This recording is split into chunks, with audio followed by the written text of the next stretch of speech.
నందమూరి తారక రామారావు గారు ఒక పేరు, ఒక వ్యక్తి కాదు. వారు ఒక సంచలనం అని చెప్పి మనందరికీ తెలుసు.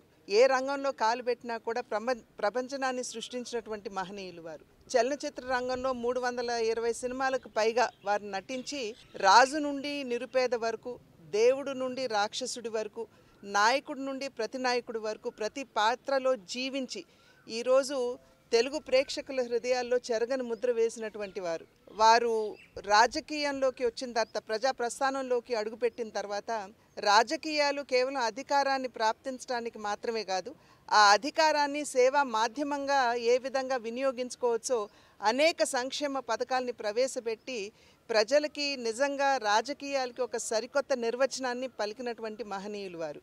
ఈనాడు వారు చిరస్మరణీయులుగా ప్రతి ఒక్కరి తెలుగు హృదయాల్లో ఉన్నారు అని అంటే తెలుగు వారికి ఒక ప్రత్యేక భాష, ఒక ప్రత్యేక చరిత్ర ఉన్నది, వారికి ఒక ప్రత్యేకమైనటువంటి ఉనికి ఉన్నది అని చెప్పి ప్రపంచానికి చాటినటువంటి నేపథ్యంలో ఈరోజు తెలుగు వారందరి హృదయాల్లో కూడా చిరస్మరణీయులుగా వారు నిలిచి ఉన్నారు. వారికి నా నివాళులు అర్పిస్తూ వారి చల్లని చూపు కేవలం వారి కుటుంబం మీద మాత్రమే కాకుండా తెలుగు వారందరి మీద కూడా ఉండాలి అని చెప్పి ప్రార్థిస్తున్నాను.